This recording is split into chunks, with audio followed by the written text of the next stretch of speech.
Bonjour les cavalos. Le cavalos qui, en plus d'avoir une apparence un peu intimidante, est une espèce cannibale. Mais tu nous prendrais pas un peu pour des cons quand même? Tu viens de repomper exactement le même poisson que le ça fait quoi sur le cannibalisme? Eh bien oui, parce que les cavalos restent tout à fait appropriés pour le sujet du jour, vu qu'on va parler de cannibalisme animal. Et plus particulièrement du cannibalisme parental qui est extrêmement répandu. Et d'ailleurs, en fin de vidéo, je fais un coup d'aileron pour un youtubeur qui parle d'animaux et qui vaut vraiment le détour.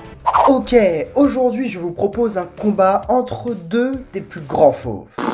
Vous voyez, parfois, quand on se retrouve face à un bébé trop mignon, on se dit « Oh, il est à croquer !»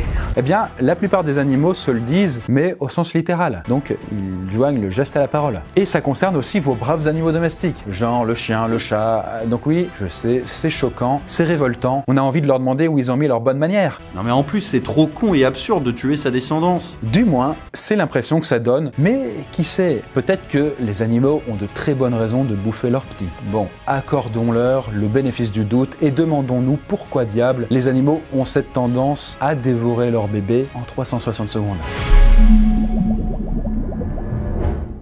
A votre avis, quel est le point commun entre les gorilles, les chimpanzés, les babouins, les lions, les ours, les zèbres, les lièvres, les otaries, les marmottes et j'en passe? D'après le titre de la vidéo, je dirais qu'ils bouffent leurs gosses. Très perspicace.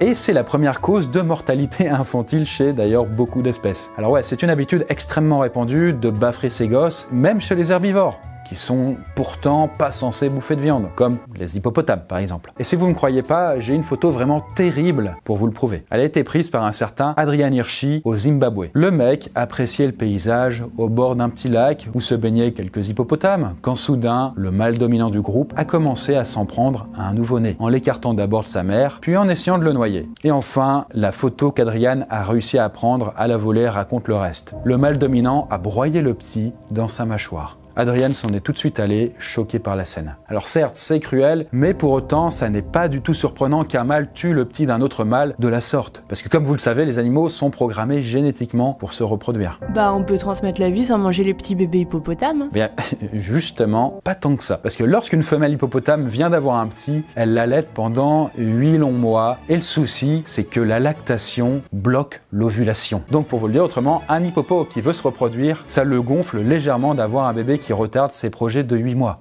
Non, mais non, je ne vais pas crier. La seule solution pour féconder la mère, c'est de bazarder donc le petit. Bref, les bébés hippos doivent rester hyper prudents pendant 8 mois et ensuite, ça va un peu mieux. Leur mère peut à nouveau ovuler et monsieur hippopotame peut alors les monter de nouveau. Mais il y a des animaux très malins, comme les juments, qui ont trouvé un stratagème génial pour ne pas que les mâles croquent leurs petits. Elle les protège? Eh bien non, c'est bien plus malin. Leur technique secrète, c'est le libertinage. Lorsqu'une jument est retirée de son troupeau pour se faire inséminer et qu'elle est réintroduite dans ce même troupeau, les éleveurs ont remarqué que la jument en gestation se met à avoir un comportement inhabituel. Elle fricote alors avec tous les mâles du troupeau, et ce pour une raison simple. Les étalons ont tendance à s'en prendre aux poulains des autres, comme les hippopotames, mais ils ne s'en prennent pas à leurs propres enfants. Lorsque la jument s'accouple avec tout le troupeau, elle brouille donc les pistes en donnant l'impression à chaque étalon qu'il est le géniteur. C'est le prix de la sérénité.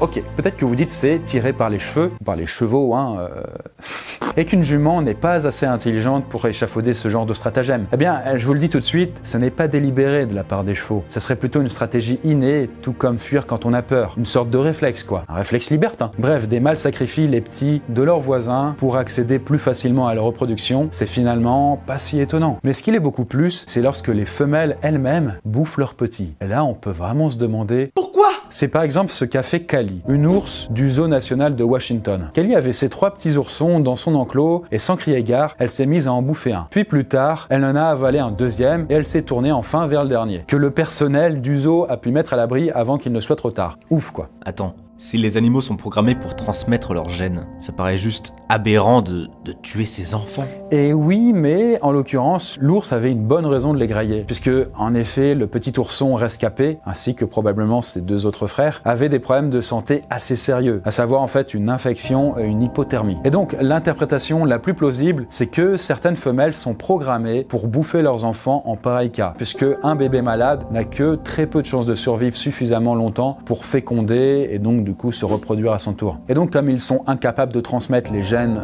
de leur mère, ils ne servent un petit peu à rien. Autant le laisser mourir tout seul, s'il est pas viable. Mais non, malheureux, c'est du gaspillage alimentaire. Perdu pour perdu, autant profiter de l'énergie qu'il peut offrir en le bouffant. Ok, donc tu deviens un casse-croûte quand t'es malade. Voilà, exactement. Mais le bébé peut aussi devenir un casse-croûte quand il y a un prédateur qui rôde. C'est par exemple le cas chez ce lézard lorsqu'un serpent commence à menacer dangereusement ses œufs. Le lézard sait qu'il ne pourra pas les sauver. Et là encore, perdu pour perdu, eh bien il bouffe ses enfants. Réduisons le gaspillage alimentaire. Ça suffit le gâchis.fr. Ils sacrifient généralement leurs enfants dès qu'ils sont menacés par quelque chose en somme. S'ils sentent que c'est foutu en tout cas. Et imaginez par exemple que vous êtes une poule avec 10 poussins à nourrir. Or, vous n'avez de la nourriture que pour 5. Qu'est-ce que vous faites? Bah j'en pousse, hein. Alors oui, mais ça va pas suffire, même pour la vanne. Je vous explique. La bonne réponse, c'est qu'il faut en manger quelques-uns, car en partageant la nourriture en 10, les poussins seraient malheureusement condamnés à tous périr. C'est le pire raté en matière de transmission des gènes. Pour avoir une chance d'en sauver au moins quelques-uns, il faut se résoudre à en sacrifier quelques autres. Et c'est ce que les poules font. Alors finalement, même si leur solution est parfois cruelle, on ferait sûrement pas mieux à leur place, si on était une poule. Voilà, c'est important parfois de se mettre un peu en empathie avec les poulets. Je veux dire, c'est facile de les juger quand on n'a pas un tiers de leur responsabilité, quoi. Si tu le dis. Ouais, je le dis. Et d'ailleurs, les humains ne sont peut-être pas si différents des animaux qu'on le croit. Niveau cruauté infantile, par exemple. Et oui, puisque une étude italienne a répertorié 110 cas d'infanticide maternel perpétrés très peu de temps après l'accouchement. Et à la surprise générale, les mères n'avaient globalement pas de traits psychopathiques. Ce qu'elles avaient, par contre, en commun, c'était un isolement social et un cruel manque de ressources. C'est malheureux, d'autant plus qu'en fait, ce n'est pas censé arriver, pour une raison toute simple, c'est que lorsqu'une femme n'a pas assez à bouffer, donc qu'elle est en situation de déficit calorique extrême, si vous voulez, eh bien, elle ne peut pas ovuler. Autrement dit, elle ne peut pas avoir de bébé. Donc, pour vous le dire autrement, le stress alimentaire rend stérile. Et ce serait un mécanisme contraceptif de dame nature qui servirait, selon la chercheuse Sarah Hardy, à éviter d'accoucher d'un enfant qui serait ensuite condamné à mourir de faim. Donc c'est quand même bien foutu. Mais comme vous avez pu le constater, il y a parfois des failles. Alors quand une femme accouche malgré tout dans la pauvreté et le désespoir, peut-on trouver des circonstances atténuantes à l'infanticide?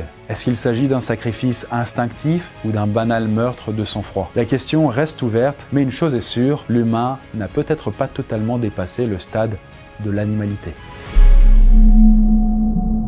D'ailleurs, si vous aimez les vidéos sur les animaux, je connais un jeune youtubeur avec très peu d'abonnés et qui en mériterait beaucoup plus tellement la qualité de ses vidéos est exemplaire. Il s'appelle Monsieur Curieux et il va parfois faire des vidéos pour montrer comment survivre face par exemple à un chien ou un requin. Comment survivre perdu dans la forêt, comment survivre à une attaque de chien enragé, ou encore comment survivre à un crash d'avion, eh bien vous êtes au bon endroit. Et il y a aussi un autre concept qui est très intéressant, c'est le combat entre deux animaux et voir lequel d'entre les deux pourrait l'emporter. À ma gauche, il est courageux et c'est un super prédateur, le jaguar. Et d'ailleurs, oui, c'est un coup d'aileron, c'est reparti. C'est-à-dire qu'à la fin de certaines de mes vidéos, je vais mettre en avant des youtubeurs qui mériteraient plus d'abonnés. Donc si ça vous intéresse, vous avez un formulaire en description. Si vous voulez que votre chaîne ou la chaîne d'un ami soit mise en avant. Sur ce, c'est tout pour moi, la Poiscaille. Allez checker sa chaîne si vous êtes curieux, sans mauvais jeu de mots, n'est-ce pas, Monsieur Curieux? Et sur ce, on se dit à très bientôt.